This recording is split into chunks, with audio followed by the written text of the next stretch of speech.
The jungle air was heavy with the smell of wet leaves and strange flowers. Bright green light filtered through the massive trees, and the ground was soft with moss. Captain Elias Kane moved slowly, his boots sinking slightly into the damp earth. His black armor glinted faintly in the filtered sunlight. The mission had been simple: scout the alien planet for signs of hostile life. But now, every step felt like he was walking into the heart of something unknown. His visor scanned for movement, displaying faint life signs ahead. Small, weak, not dangerous. He should have ignored it and moved on. But curiosity tugged at him, the kind that had gotten him in trouble more than once. He pushed through a curtain of vines and found the source. She was tiny, no taller than his forearm, sitting in the hollow of a mossy root. Her skin was soft purple, her long hair a shimmer of violet. Delicate silver patterns traced over her body like living jewelry, glowing faintly in the shadows. Her eyes, large and bright, widened the moment she saw him. She froze, every muscle trembling. Elias had seen many alien species, but never one so small and fragile-looking. She clutched a leaf as if it could shield her from him. He could almost feel the fear radiating off her. His translator implant picked up her frantic whispers, barely audible. "He will eat me. The giants always do."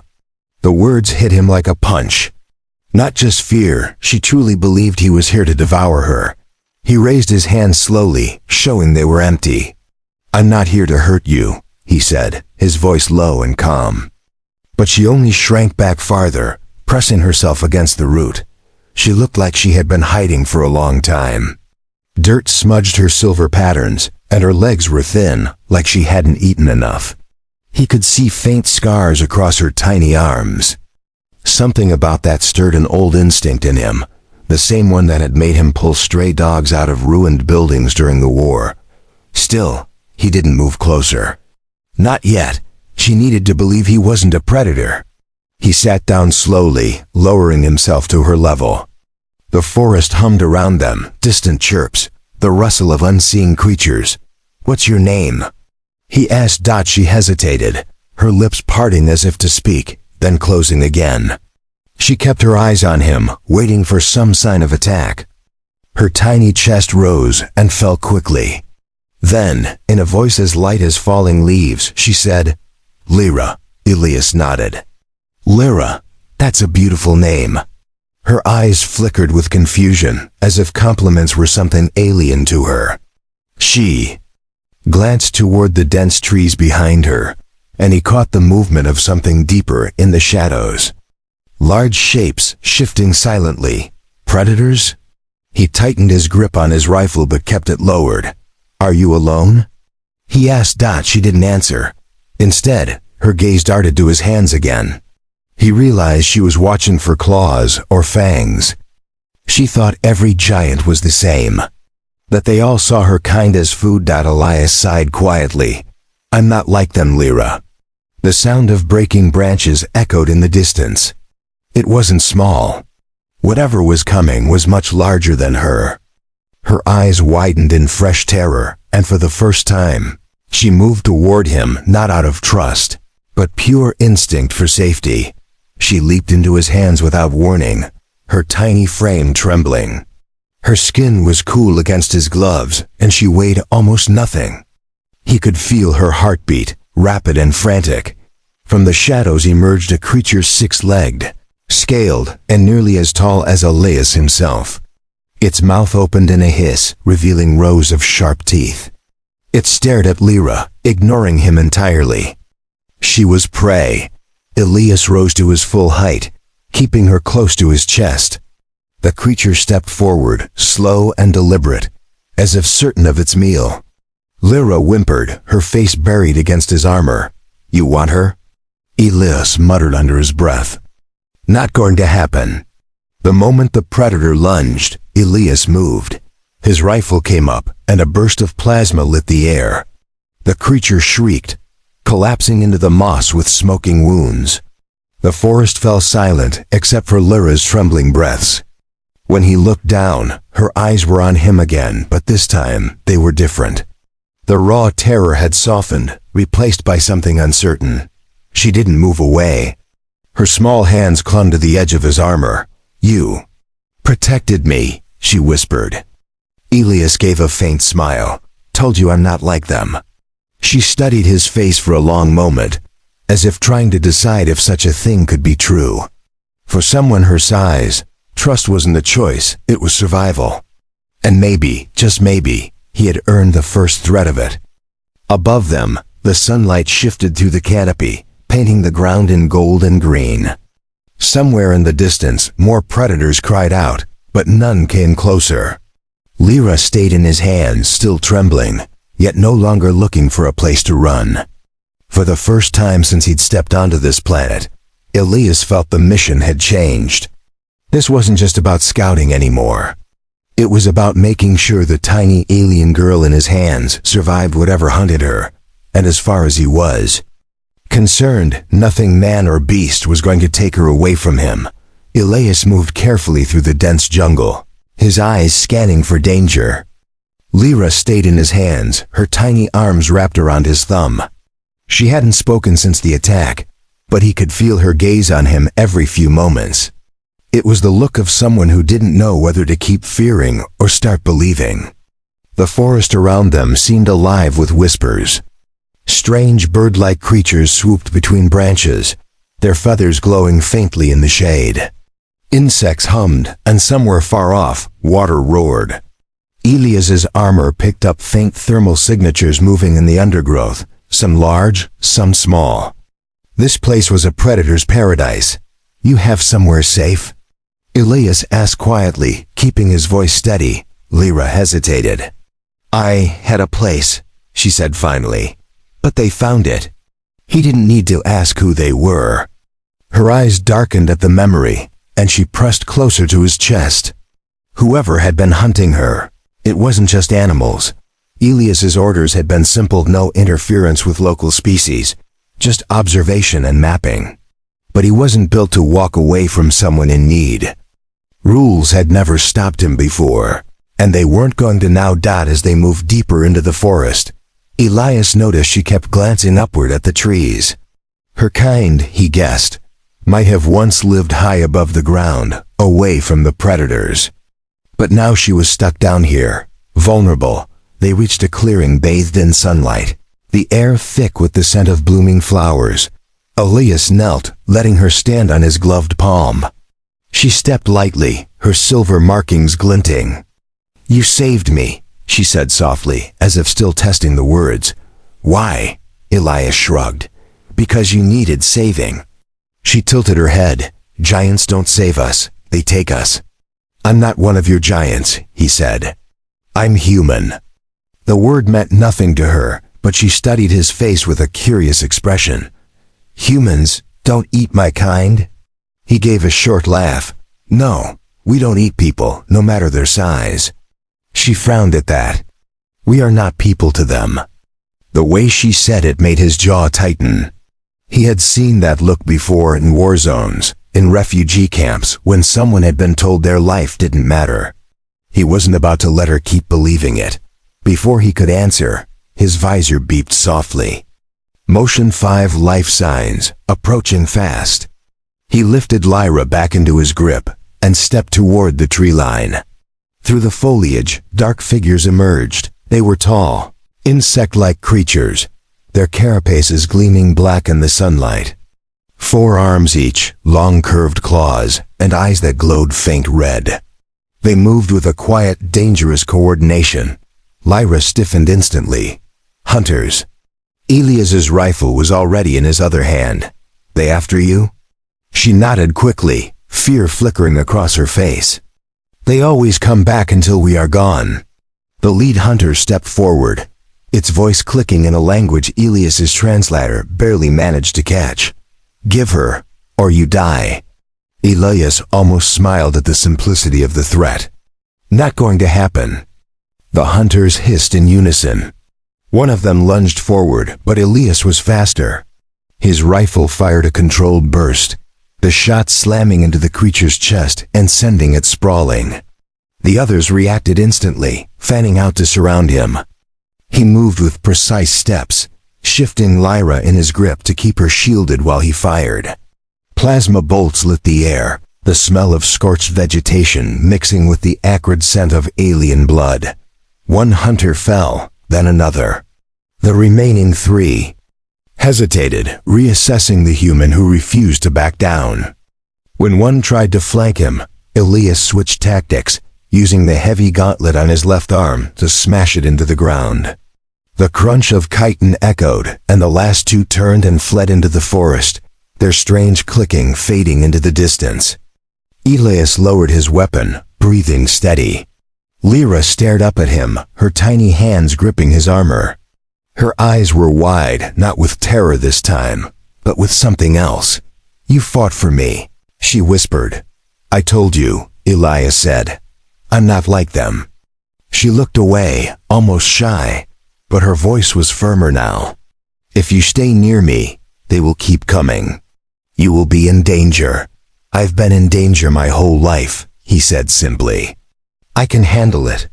Her lips pressed together as she thought. Finally, she pointed toward the deeper jungle. "There's a place. It's hidden. My people, what's left of them. They might be there." That was all he needed to hear. "Then let's go find them." As they started moving again, Lyra's weight in his hand felt different. Lighter, somehow, not because she weighed less, but because she no longer carried the same crushing fear as before. She still didn't fully trust him, but she was beginning to believe he might be the exception to everything she had known. Above them, sunlight broke through the canopy, and the sounds of the jungle swelled again. Elias kept his steps steady, his senses sharp. He didn't know what they would find ahead, but one thing was certain: whatever dangers waited, Lyra wasn't facing them alone anymore. The path ahead twisted through dense vines and towering roots. Elias had to slow his step so Lyra could point the way. She sat perched in his palm like a living compass, her small hand occasionally lifting to direct him left or right. The jungle air grew heavier, the sounds quieter, as though the forest itself was holding its breath. "They will watch us before they show themselves," Lyra said softly. Elias scanned the canopy but saw nothing. "Your people?" She nodded. "We do not come out until we are sure it is safe." That made sense. If they were as small as Lyra, surviving out here meant never being seen until the moment was right. He kept moving, his eyes sweeping for heat signatures. He found faint ones, tiny, scattered, moving in the branches above, but none approached. At last, they reached a narrow ravine. A fallen tree spanned the gap like a bridge, its bark covered in moss and glowing fungi. Lyra motioned for him to stop. "Only I can cross like this. You will have to follow slowly." She stepped onto the mossy log with the balance of someone who had done it 1,000 times.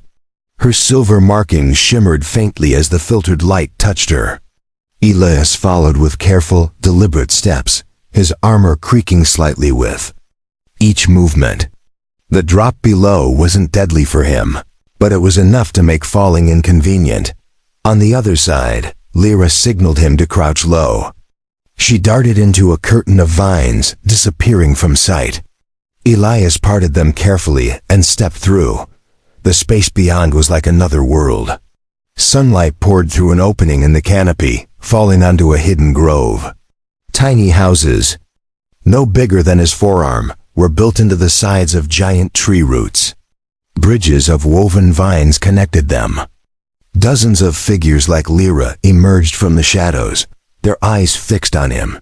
He felt the weight of their stares, some filled with fear, others with suspicion. None came closer. Lyra turned to face them, speaking in her melodic language. His translator caught fragments. "Safe, protected me, human." An older alien stepped forward. She was slightly taller than Lyra, her silver markings dimmed with age. Her eyes were sharp, her posture straight. "You bring a giant to our home?" she said, her tone edged with distrust. Lyra's voice trembled but stayed steady. "He saved me from the hunters twice. The elder studied Elias for a long moment. "Humans are not from here." "That's true," Elias said. "I'm just passing through. But your people are in danger, and I can help." A ripple of murmurs passed through the crowd. Some looked intrigued, others even more wary. The elder shook her head. "Giants always say they help, then they take." Elias could feel Lyra stiffen beside him. She looked at the elder. "He is not like them." The elder's gaze softened just slightly. "If you speak for him, Lyra, then he may stay. But he must leave his weapon." Elias hesitated. Out here, his rifle was the difference between life and death. But he also knew trust was a rare currency, and this was the price. Slowly, he unstrapped the rifle and placed it on the ground. "Fine, I'll rely on my hands." The elder gave a single nod. The tension in the grove eased a fraction. The smaller aliens stepped closer, their curiosity overcoming fear. Children no bigger than Elias's. Fingers peeked out from behind roots and vines, their eyes wide. Lyra guided him toward a shaded area near a shallow pool. "They have never seen a human before," she whispered. "Guess I'll have to make a good first impression." Elias replied. They sat together while the others brought water in tiny woven bowls. Elias drank carefully, making sure not to crush the delicate containers. The water was cool and tasted faintly of minerals. After a while, the elder returned. "You should know why the hunters came for her," she said. Elias leaned forward. "I'm listening." "They hunt the marked," the elder explained, pointing at the silver patterns on Lyra's skin. "Long ago, our kind lived free in them high forests. Then the giants came. They learned that our markings can be ground into powder and sold for power." Elias frowned. "Power?" The elder nodded grimly. "It strengthens them, makes them faster, stronger. The hunters serve those who profit from it. They will not stop until every marked one is gone." Elias glanced at Lyra, who stared down at the pool's rippling surface. He understood now why she had been so afraid. She wasn't just running from danger, her very existence was the prize. "I can stop them," Elias said firmly. "But I'll need to know where they come from." The elder's eyes narrowed. "You would fight giants for us?" "If I have to," he said. "I've fought worse." For a moment, the grove was silent except for the gentle hum of insects. Then the elder nodded. "We will tell you. But understand, if you fail, they will come for all of us." Elias looked around at the tiny faces watching him. Fear was etched into each one, but so was a glimmer of hope. He knew that look well, and he knew what it meant to carry it. He turned back to the elder. "Then I won't fail."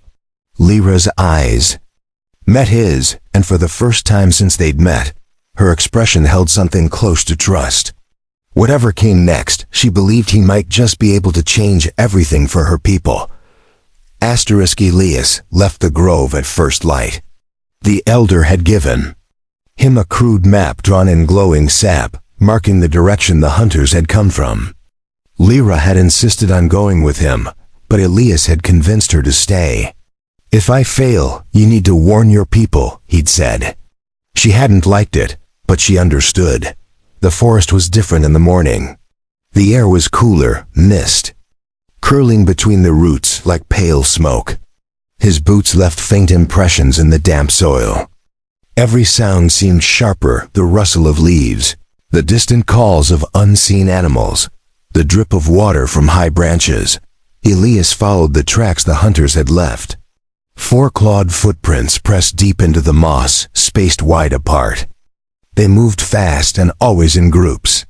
His visor picked up faint heat traces along the way, places where they had stopped briefly, probably to scout or rest.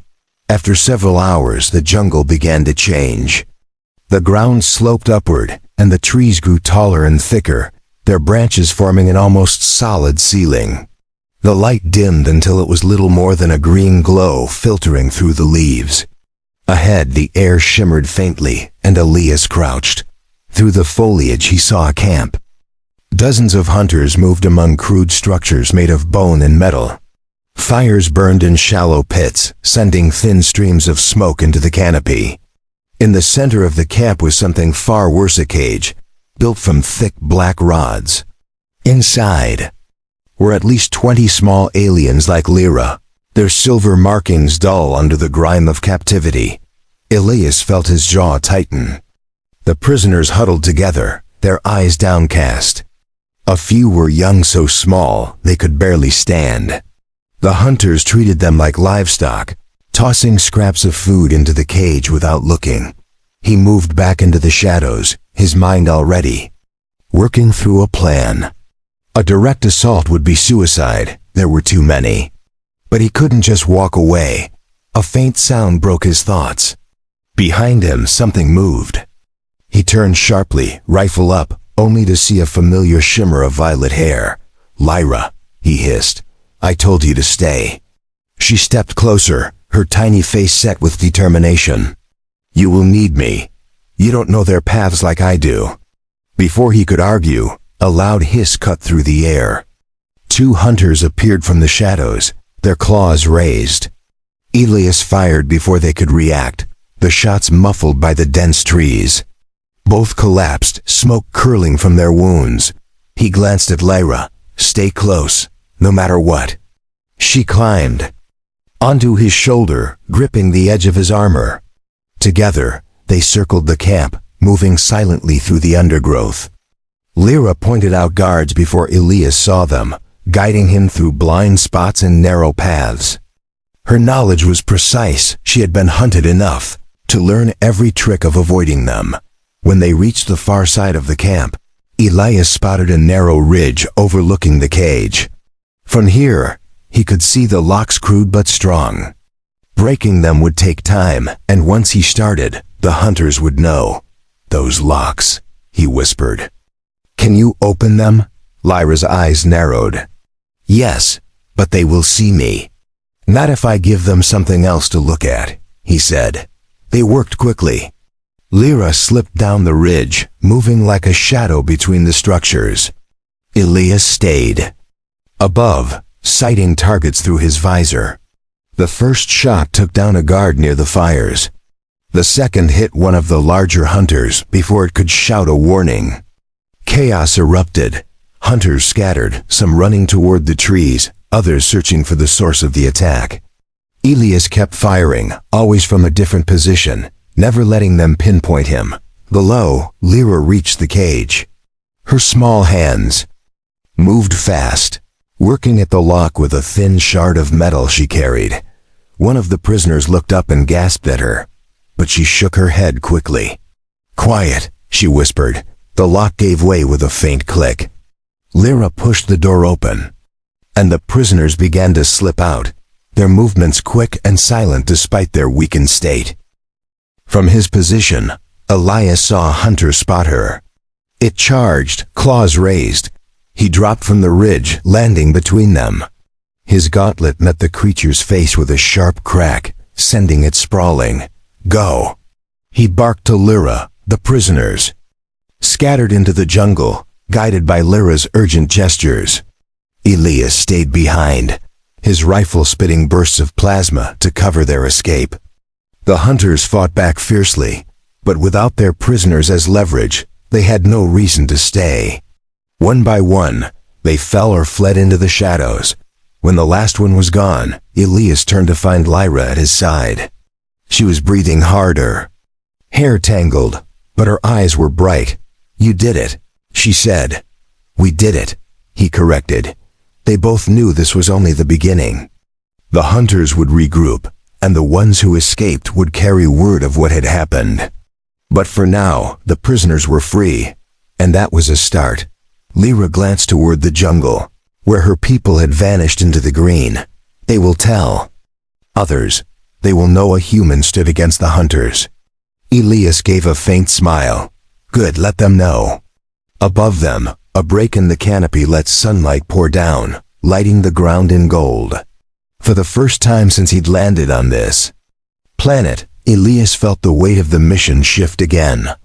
This wasn't just survival, it was the start of something bigger. Asterisk. The freed prisoners had scattered deep into the jungle, guided by Lyra's people who had been waiting in hidden shelters. Elias and Lyra didn't follow them immediately. Instead, they tracked the trail of the hunters who had fled. Elias knew that if they didn't cut this off at the source, the raids would start again within days. The trail led them out of the thick forest and toward higher ground. The trees thinned, replaced by jagged cliffs and patches of pale grass. Strange stone pillars jutted from the earth like broken teeth, their surfaces covered in carvings older than either of them could guess. Lyra stayed perched on his shoulder, her eyes scanning the horizon. "They don't live here," she murmured. "The hunters serve others, giants, not from this world." Elias kept moving. "Then we're going to meet them." The wind grew stronger as they climbed.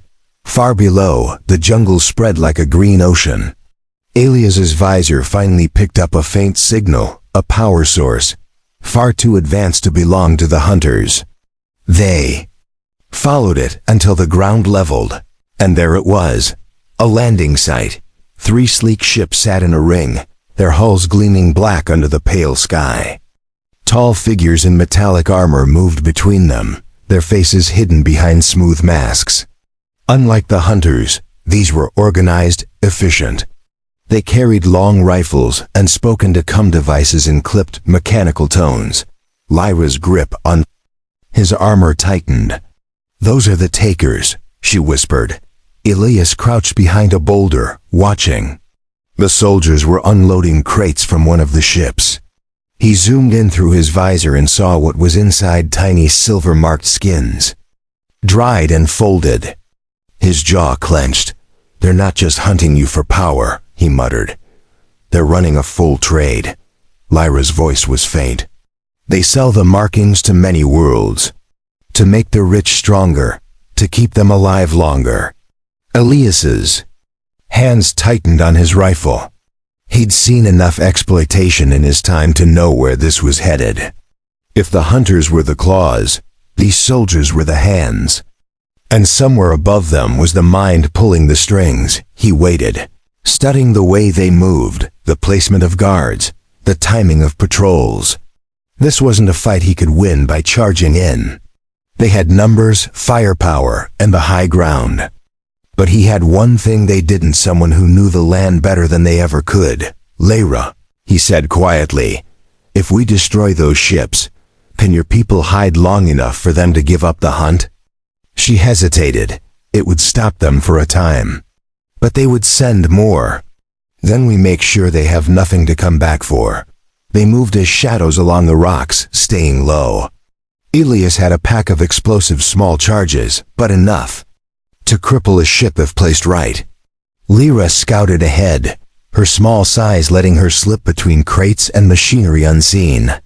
She signaled when paths were clear, and Elias followed, placing the charges beneath fuel lines and along the ship's landing struts. Halfway through, a soldier turned the corner unexpectedly. Elias reacted instantly, pulling the figure behind a stack of crates and silencing them before they could alert the others. Lyra's eyes widened, but she said nothing, just kept moving. When the last charge was set, they retreated to a safe distance on the ridge. The soldiers below continued their work, unaware of what was about to happen.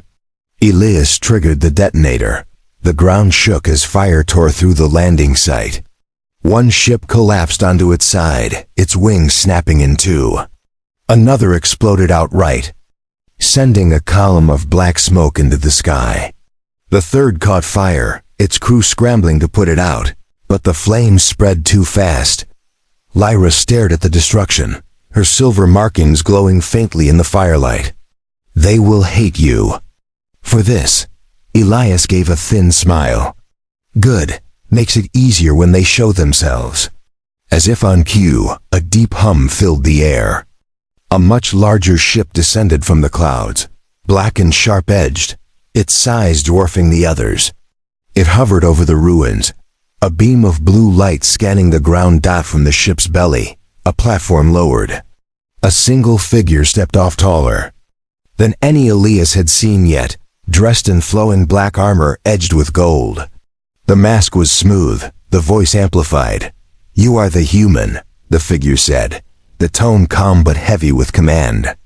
"You interfere in matters far beyond you." Elias stepped forward, his rifle resting casually in his hands.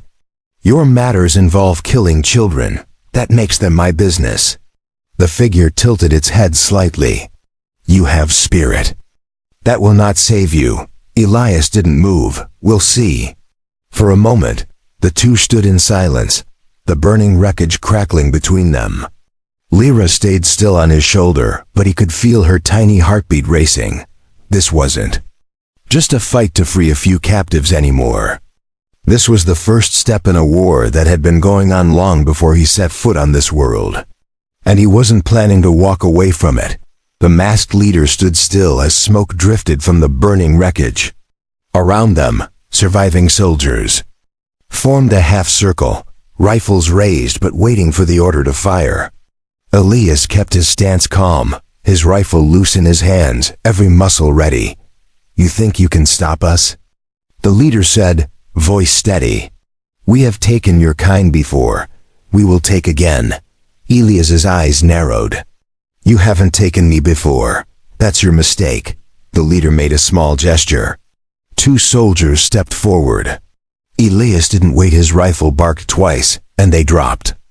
The others moved instantly, bolts of energy slicing through the air.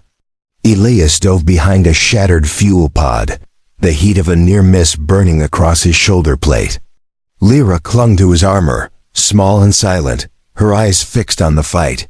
The leader moved toward him with surprising speed, drawing a long blade that shimmered with a strange blue light. Elias ducked a strike, the blade cutting clean through the thick metal of the fuel pod. The hum it made in the air was sharp and wrong, like a sound that didn't belong in nature. He fired point blank, but the leader's armor absorbed the shot. The retaliation came fast, a kick that sent him sliding across the dirt. His visor flashed warnings, but he pushed to his feet. "You fight like one who has nothing to lose," the leader said. Elias's voice was low.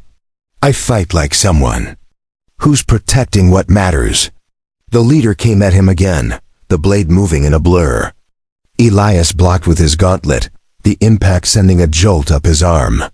He twisted, using the motion to slam his elbow into the leader's mask. The crack of impact echoed, and a thin line appeared down the smooth surface. Lyra shouted something in her language. The leader's head snapped toward her voice for the briefest moment. And that was all Elias needed. He drove his shoulder into the figure, knocking them back toward the burning wreckage. In the same motion, he yanked a charge from his belt and slammed it onto their chest plate. The leader looked down, realization flashing in their eyes. Elias kicked hard, sending them stumbling into the wreckage. The charge detonated, a flash of white swallowing the sound. When the smoke cleared, the leader lay still, armor cracked open, the strange blade dim and lifeless. The soldiers froze. Without their leader, their formation broke. Some dropped their weapons and fled to the jungle.